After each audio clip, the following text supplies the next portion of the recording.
Так дайте пацанам посчитать потери. Суммы нули погибают на сцене. Снова один, прогуляюсь без тени. Заливаю лид, поцелуй на шее.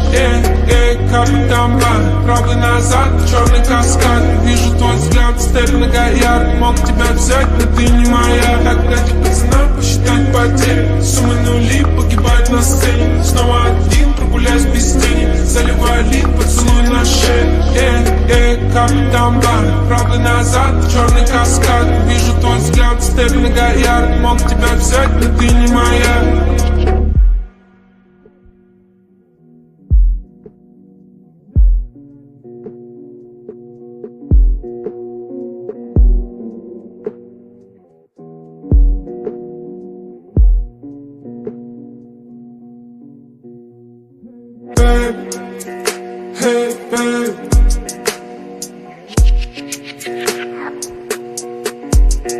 Эти понты покупались во рту. Твои мозги затупились к утру. Так дайте пацанам посчитать потери. Суммы нули погибают на сцене. Снова один, прогуляюсь без тени. Заливаю лид, поцелуй на шее. Как дома, правый назад, черный каскад. Вижу твой взгляд, степ многоярд. Мог тебя взять, но ты не моя. Так дайте пацанам посчитать потери. Суммы нули погибают на сцене. Снова один, прогуляюсь без тени. Заливаю лид, поцелуй на шее. Как дома, правый назад, черный каскад. Вижу твой взгляд, степ многоярд. Мог тебя взять, но ты не моя.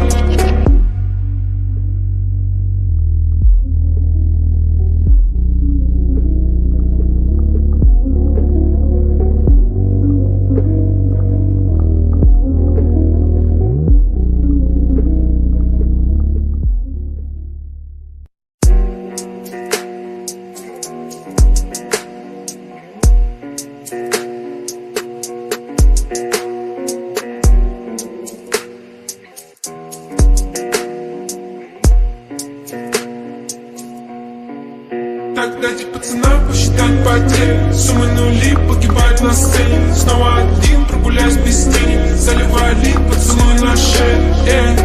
Капли дома, правый назад, черный каскад. Вижу твой взгляд, степ многоярд. Мог тебя взять, но ты не моя. Так дайте пацанам посчитать потери. Суммы нули погибают на сцене. Снова один, прогуляюсь без тени. Заливаю лид, поцелуй на шее. Капли дома, правый назад, черный каскад. Вижу твой взгляд, степ многоярд. Мог тебя взять, но ты не моя.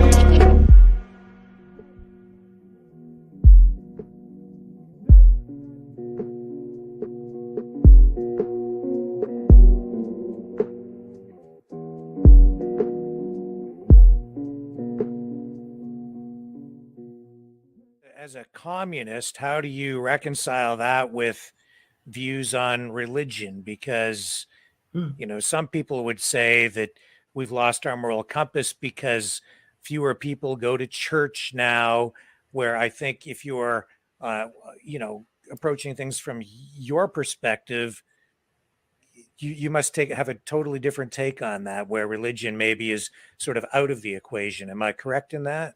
Well, actually, no. Godless communism. Right. I would say that it took me a long time to realize this, right? When I was a teenager, I was very much a rebel and I got into atheism and such, but it took me a long time. It took me going to Iran and traveling around the world to realize I never would have even thought about becoming a communist if it hadn't been for the fact that I was taught from a very young age that one should live for the sake of others, and that Jesus Christ died on the cross for my sins. I am a Christian. I am a Christian deep down. I had a college professor, in college, I would be talking to him about communism. And he'd always say, "You sound like a Christian, Caleb. You sound like you're preaching Christianity to me." And I didn't understand what he was saying, but it took me years to kind of realize that. And that it's interesting. Friedrich Nietzsche, who's one of these new age postmodern thinkers that gets pushed in the universities, his argument against communism, he said, communism is nothing but Christianity. It's just dressed up. It's Christianity dressed up to be modern and scientific.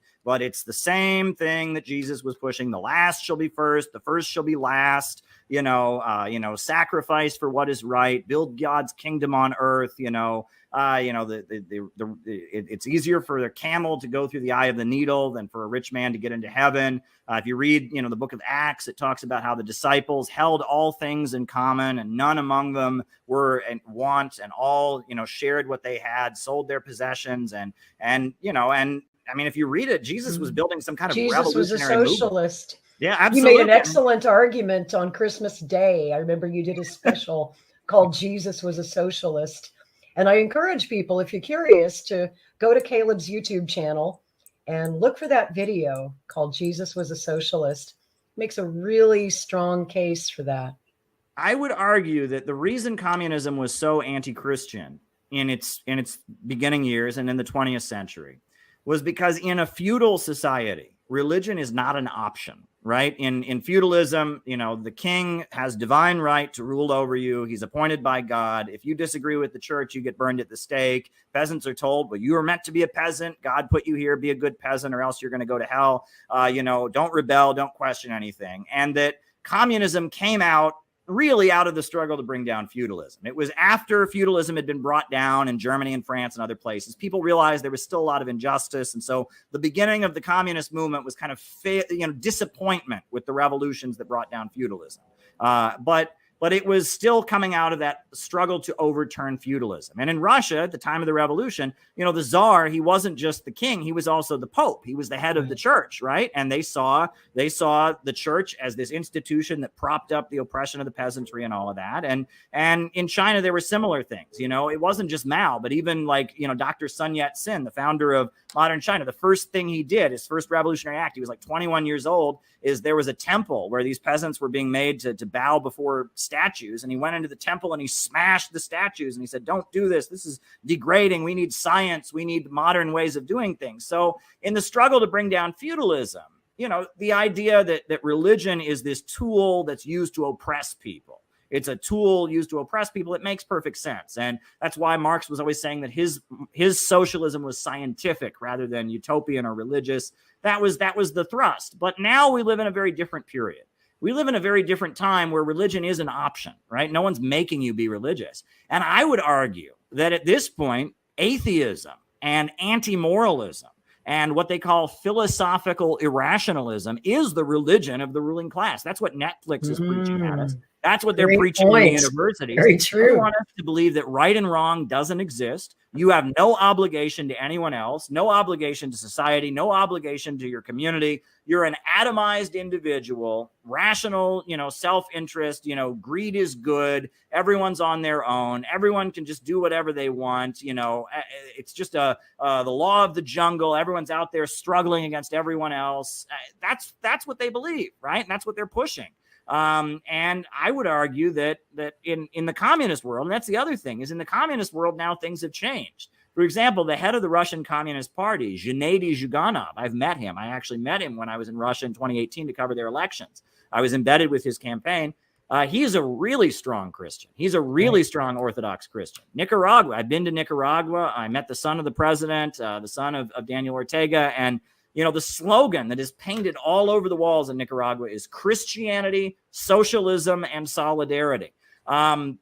That's where they're preaching things. So things have flipped, I would argue. Now, China is still very much an atheistic country. North Korea is very, very atheistic. Vietnam is the same way. But even in the countries where it's still a prevailing atheistic ideology, China has realized they really badly treated Roman Catholics and Buddhists and Muslims. And there's been a huge flip in the way they treat people of religious faith. And there's been a huge amount of apologizing for what went on in the 1970s when, they were forcing Catholic priests and nuns to get married. And if they didn't get married, they were saying, oh, well, Mao wants to increase the population. You're not getting married and having children. So that's counter-revolutionary and you went to jail or something. They realized that was wrong. That was completely wrong. They should never have acted that way. They destroyed during the Cultural Revolution a lot of the ancient temples that were, religious sites that were kind of part of China's national history. And they realized that was devastating. They lost their own heritage by doing that. So there has been kind of a flip, even in the countries that it is still atheistic in their communism. They realize that that religion is very much part of their identity. You know, Syria, the government there, it's not the Communist Party that's the ruling party. The Communist Party is part of the ruling coalition, but the ruling party is the Ba'athist Arab Socialist Party. And in Iraq, under Saddam Hussein, it was the Ba'athist Arab Socialist Party. Gaddafi, it was Islamic socialism. And in the Arab world, there was a feeling that the only type of socialism they could ever have was a socialism that recognized the important place of Islam in the Arab culture, which I think is very fascinating, right? That the founder of Baathism in Syria he was from a Christian family and he was a communist atheist, but he realized when they were trying to develop a form of socialism for Syria and for Iraq and for Libya and for Egypt and other Arab countries, that the only way it was going to work is if it was an Islamic form of socialism.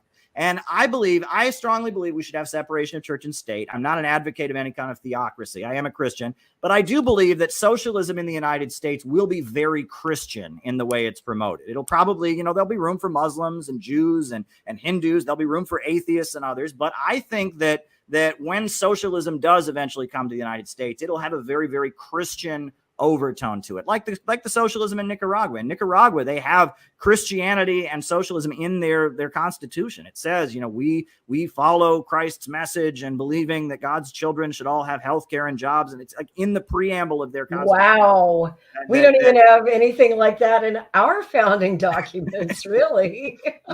Right. So, I think things have largely changed. That's what I would argue. And that obviously, the horrendous things that were done to Christians in the 20th century in communist countries, that's something that we just need to admit happened, and we need to say it was wrong. I mean, that there's no way around it. We need to say it was wrong. And there have been mistakes with Muslims in China, with Tibetan Buddhists. There have been mistakes all around. And I think things have just changed in the past few years. I find it interesting and inspiring in a way that the communism of the 20th century has evolved into 21st century communism. And unlike our system over here, the communist countries realize where they went wrong. They admit they made mistakes and they corrected them, which is something that we in America never do. I mean, we double down on stupid. We never correct a mistake. It practically takes an act of God to get us to admit we made a mistake. Yeah, it's weird, right? For a long time, it was that America had never done anything wrong. It's, if you don't like it here, love it or leave it. But now I feel like it's almost, now they're doing even the opposite of that with the wokeness. Now it's almost like, the 1619 Project is historically inaccurate. It's false, right? The United States was not founded to preserve slavery. Slavery went on and it was horrendous. But the United States, the founding of the United States, Alexander Hamilton was supporting the Haitian Revolution, and he was against slavery, and a lot of the founding fathers, there was a divide, right? And that there are things in America that we can be proud of. And the woke current, the synthetic left, the 1619 Project, all of that, they want us to think that all of American history was nothing but slave plantations and genocide. But while all the evil things were going on in American history, you had people like John Brown that were leading revolts and standing up against slavery. You had Harriet Tubman. You had Frederick Douglass. You had the labor movement. You had the suffragists fighting for the rights of women. You had Eugene Debs, who gave an anti-war speech and was thrown in federal prison for doing so. During the Vietnam War, when the USA was killing millions of people in Vietnam, you had so many brave young men, thousands of them, who burned their draft cards and said, I'm not going to go to Vietnam, and went to prison rather than fight in Vietnam. And that all gets glossed over. And the synthetic left, they want us to just hand over the entire history of the United States to Donald Trump. They want us to just hand over the entire history of what it means to be an American to conservatives. And the only way you can be left wing or progressive is to just enter this phase and say, yeah, America's evil, burn it down, tear it down, flog yourself. And, we're not.